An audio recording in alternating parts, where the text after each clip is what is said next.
Okay. We're on exercise 4, day 153.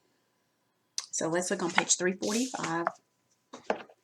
Now, at the top it says the number line part 1. I know earlier this week we were talking about number lines because you kind of have to use them in the back of your mind sort of kind of when you're rounding. So the number line part 1. In our last 3 exercises we've learned about graphs and charts that help us to organize and picture numbers and data. In this exercise I'm going to show you another way to picture numeric, means numbers, information. Okay, this is a number line. Okay, the arrow indicates that the line keeps going. It's just 0, 1, 2, 3, 4, blah, blah, blah, blah, blah. Okay, some number lines don't show every number like this one. 0, 2, 4, 6, 8, 10, 12, blah, blah, blah. The other one, 0, 100, 200, 300, 400, blah, blah, blah. Okay, you can even show fractions and, of course, decimals on a number line like this. Okay, on the left, okay, you have 0, and then it goes all the way to 7. Okay, so what they did was right between the 4 and the 5, they showed 4 1/2, which is 4.5, because that's 4 and 5/10. 5/10 is 1/2. So 4.5 is 4 1/2. So you can even show that on a regular number line. So let's practice. Okay, so what number is shown on these number lines? So what number is that that's missing on number 1? Did you say 7? It should be 7. Okay, what number is missing on number 2? 250, because it comes right between 200 and 300. So the number right in there is 250. Okay, what number you think is on number 3? Did you say 14? It should be. Let me make sure that's what it's wanting you to put.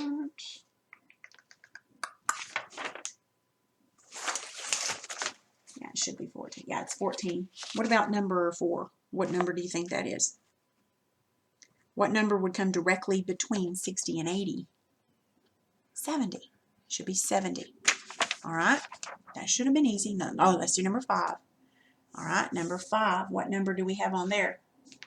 What number is it pointing to? It's not pointing to one missing. It's pointing to 1.5. Okay. Now, I want you to notice, look on the left of 1.5. There's, or actually go to the 0. You have 0. Then you have 0.5, which is half.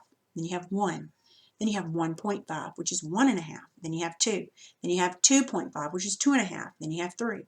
And then 3.5, which is 3 1/2, blah, blah, blah, blah. Anything that's 0.5 is half because 0.5 is 5/10. And 5/10 is 1/2. All right, mixed review. The area of a square, remember area, length times width. If you have a square, that means that all 4 sides are the same. Don't add them and don't multiply by 4 because that's perimeter. You're trying to find the area in it. So you would take 6.5 times 2 because you have a square. All the sides are 6.5. This one is, and this one, because that's what a square is. Okay, so to find the area, you say length times width, or length times width. So 6.5, well, it'd be 6.5. Would it be times 2? Not times 2. It'd be 6.5 times 6.5. Excuse me. Not times 2, because that would be like perimeter. So it'd be 6.5 times 6.5. I told you the wrong answer. All right. And make sure your answer is in square, whatever that is, inches, square inches, because it's area, so it's inside. You're talking about little tiny squares. Okay, number 7, you figure the perimeter of this. Okay, number 8, 9, 10, 11, 12, 13, just, you got to get them. You got to get those. Don't get stuck. Number 8, it's just addition. It's just addition.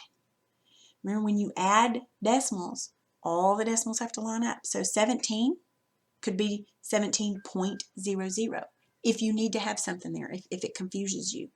add a decimal and the 2 zeros. Same thing on number 8, add a decimal and 2 zeros. And then just add up, make sure your decimals all line up.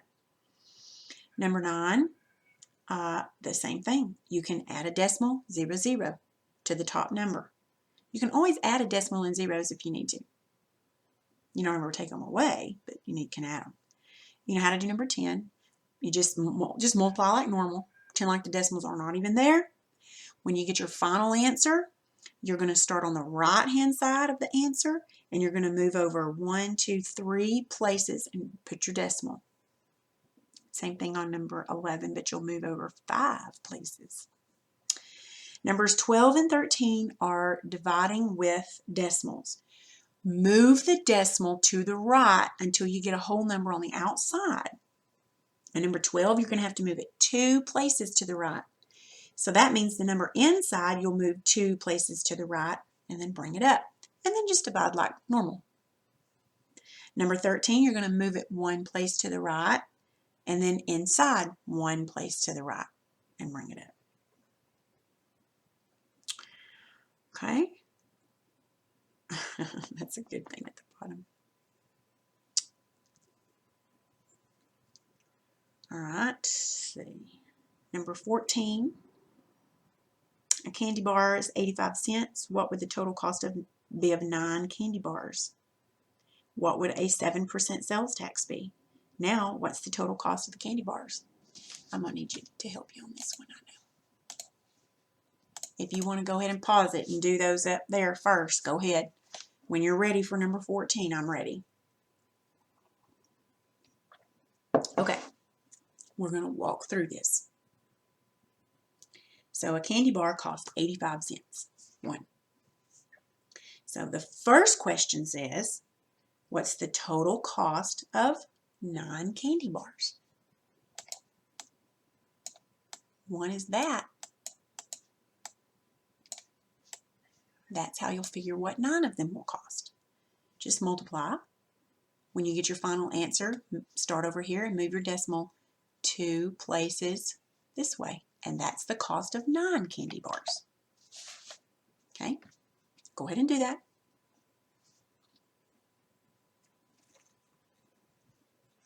Okay, your answer should have been $7.65. That would have been your answer for 9 candy bars. The next part says, what would a 7% sales tax be? Okay, so we're buying candy bars and we have to pay sales tax of 7%. Okay, so 7% written as, we have to change that to a decimal. We can't just use 7%. Would be what?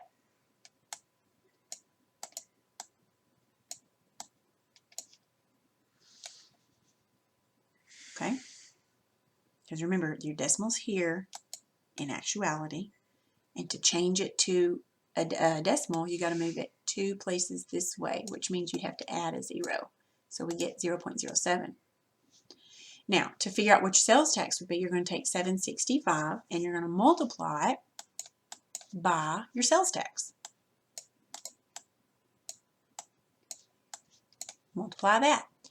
Multiply it like the decimals are not even there, just pretend like they're not even there.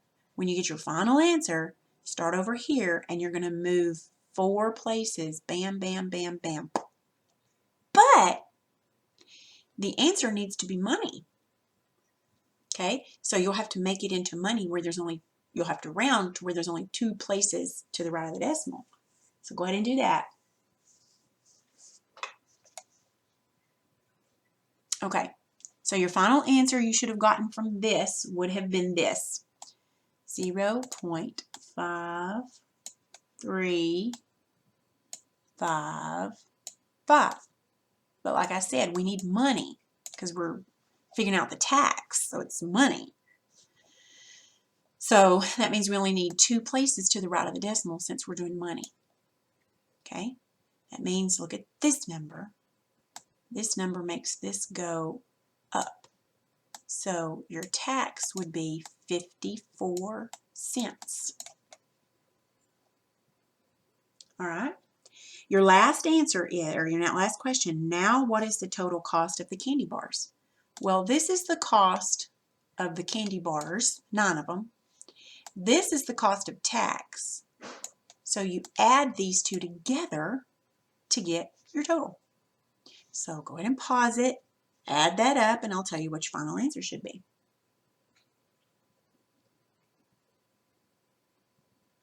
Your final answer for the cost of the candy bars with tax would have been $8.19. Okay, see how you just worked the problem little bit by little bit by little bit. You can't take a whole problem and do it all. You got to work it. Now look, he gave you a very good piece of information at the bottom. May I suggest you save your money and your teeth? Okay, good. Look at the next page.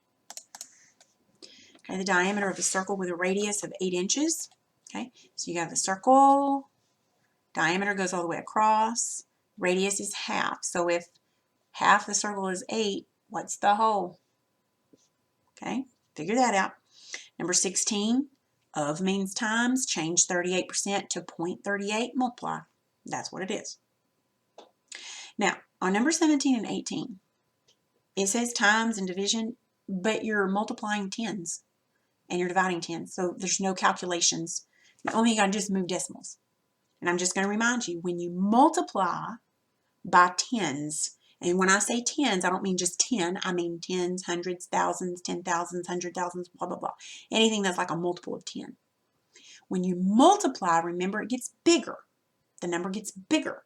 So that means to make a number bigger, you got to move the decimal to the right. Multiplication goes to the right because it becomes bigger. Okay? If you multiply by 10, what you do is how many times do you move your decimal? However many zeros are in it. If it's multiplication by 10, move the decimal one place to the right because there's 1 0.